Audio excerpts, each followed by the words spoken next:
औज़ुबिल्लाहिमिनश्शैतानिर्रजीम बिस्मिल्लाहिर्रहमानिर्रहीम। My name is Talha Najeeb और आप सबको वेलकम करता हूँ अपने चैनल पे। Before we start our discussion, आप सबसे गुजारिश है कि प्लीज़ सब्सक्राइब के बटन को क्लिक कर लें ताकि जो भी अपडेट्स हों वो आप तक बवक्त पहुँच सकें। जैसा कि हम किडनी के डिसऑर्डर, किडनी के प्रॉब्लम्स और उनके क्योर को स्टडी कर रहे थे, तो फर्स्ट वन हमने जो स्टडी किया था वो था किडनी स्टोन। ठीक है जी, किडनी स्टोन कैसे बनता है, क्या क्या असर होता है उसका, कहाँ पे बनता है, ये सारा हमने स्टडी किया था। उसके बाद उसके क्योर को स्टडी किया था हमने, जिसमें लिथोट्रिप्सी आ जाती है। नेक्स्ट हमारे पास जो दूसरा किडनी का डिसऑर्डर है, किडनी का प्रॉब्लम है, वो है जी रीनल फेलियर।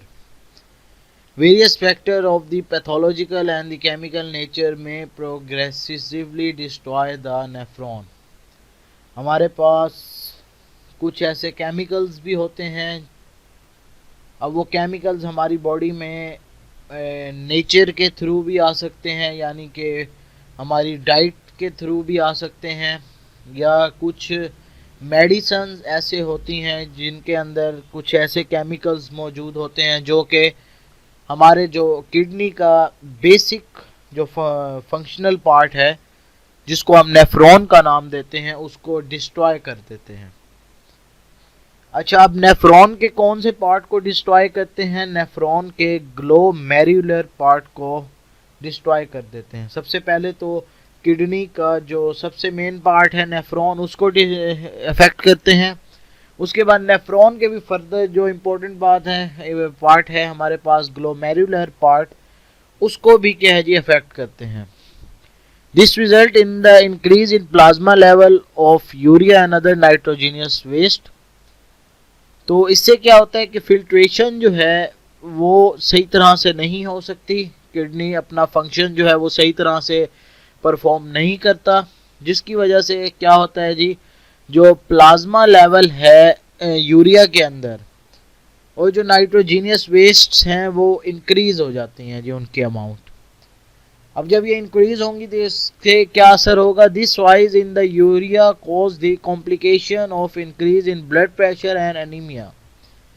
अब जब यूरिया की कंसंट्रेशन, सबसे पहले तो हमें ये था कि अमोनिया जो है वो सबसे ज़्यादा हार्म पहुंचाता है हमारी बॉडी को। अमोनिया को हमने लेस टॉक्सिक यूरिया में कन्वर्ट किया था। अब जो हमारे पास यूरिया है वो फर्दर नुकसान ज़्यादा पहुंचाता है अगर वो एक्सेस क्वांटिटी में हो जाए। वो कब होता है? जब ये रीनल जो है वो फेलियर होता है। तो इसकी वजह से क्या होगा? यूरिया इंक्रीज होगा और ब्लड प्रेशर और एनीमिया की बीमारी हो जाएगी। तो इसका क्योर हमारे पास क्या है जी? डायलिसिस। ठीक है जी। इन क्रोनिक रीनल फेलियर, अगर अब ये जो रीनल फेलियर है ये काफ़ी ज़्यादा हो जाए, क्रोनिक हो जाए, तो हम क्या कहते हैं? The function of kidney is completely loss. Kidney का जो फंक्शन है वो मुकम्मल तौर पर लॉस्ट हो जाते हैं, किडनी अपना फंक्शन परफॉर्म नहीं कर सकती सही, और जो नाइट्रोजीनियस वेस्ट हैं जो एक्सक्रीट करनी है वेस्ट मटेरियल को, वो नहीं कर सकेगी सही तरीके से।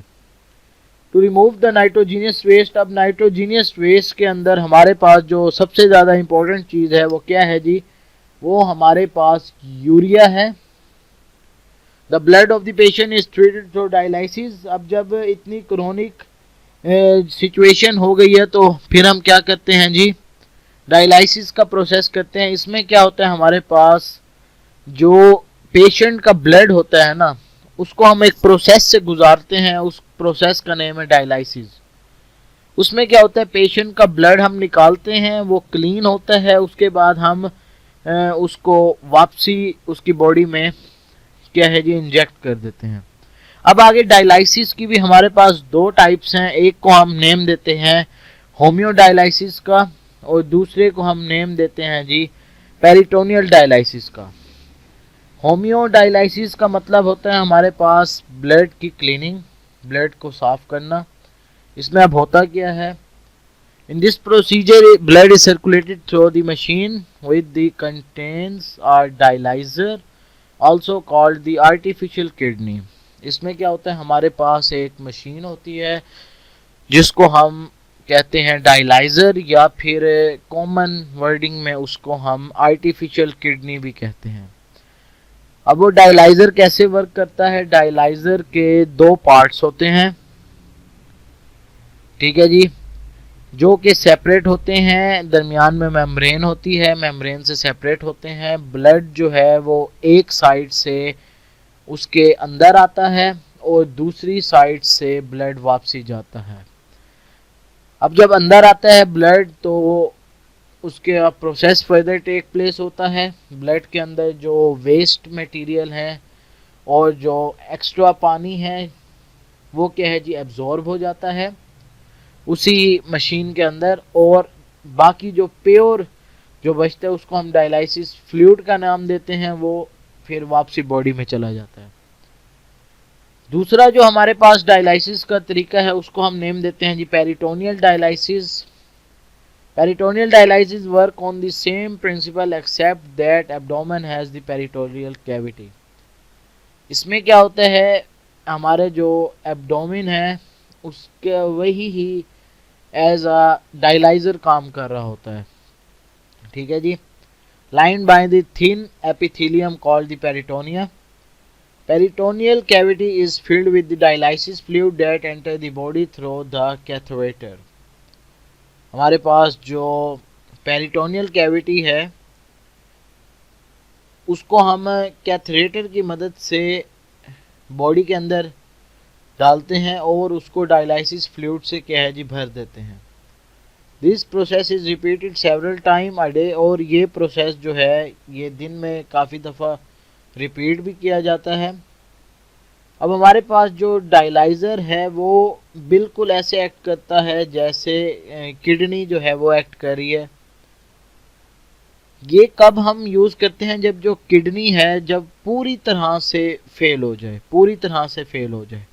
जो हमारे पास होम्योडायलाइसिस है वो हम तब यूज़ कर रहे होते हैं जब किडनी का कुछ पोर्शन जो है वो फेल हो जाए और कुछ पोर्शन वर्क कर रहा हो, मतलब 50% फेल हो जाए या 60% फेल हो जाए, 20-30% वर्क कर रही हो किडनी।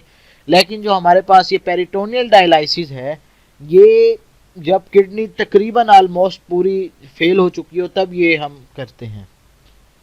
अब जो हमारे पास होम्योडायलाइसिस है वो हफ्ते बाद भी हो सकता है, महीने बाद भी हो सकता है, 2 मंथ्स के बाद भी हो सकता है, जैसे सिचुएशन होगी।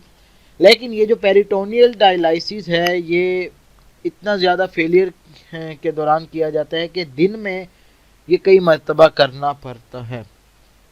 अच्छा, इसके बाद हमारे पास जो सबसे लास्ट स्टेज के ऊपर जो हमारे पास सबसे लास्ट ऑप्शन रह जाता है वो हमारे पास है जी किडनी ट्रांसप्लांट का, यानी कि हम किडनी को ट्रांसप्लांट कर दें, किसी डोनर की हेल्दी किडनी को हम एक्सेप्टर के अंदर क्या कहते हैं ऑपरेट कर दें। डायलाइसिस में be used as a temporary measures. हमने जैसा कि स्टडी किया जो डायलाइसिस हैं ये टेम्परेरी होते हैं, ये तब किए जाते हैं जब किडनी कुछ इफेक्ट और कुछ जो है वो बाकी बच जाए। लेकिन जब पूरी ही तकरीबन किडनी फेल हो जाए उस सिचुएशन को हम नेम देते हैं जी यूरेमिया का, या फिर and stage of the renal disease. तब हम क्या करते हैं जी किडनी को ट्रांसप्लांट करते हैं किसी डोनर की हेल्दी किडनी जो कि मैच हो जाए एक्सेप्टर की किडनी के साथ, उसको हम ट्रांसप्लांट कर देते हैं। तो ये आज हमने दूसरा जो किडनी का डिजीज़ था रीनल फेलियर उसको भी स्टडी कर लिया, उसके क्योर भी स्टडी कर लिए हमने, डायलाइसिस और अल्ट्रा डायलाइसिस। रीनल फेलियर क्या चीज़ कॉज करता है, ब्लड प्रेशर इंक्रीज और एनीमिया की बीमारी। तो अगर यहाँ तक आपको कोई भी चीज़ समझ ना आई हो, कोई भी कन्फ्यूजन हो आपको यहाँ तक, तो हमसे कांटेक्ट कीजिएगा, इंशाल्लाह आपकी कन्फ्यूजन ज़रूर दूर की जाएगी। आज के लिए आई थिंक इतना ही काफ़ी है। अपना ख्याल रखें, घर वालों का ख्याल रखें। अल्लाह हाफिज़।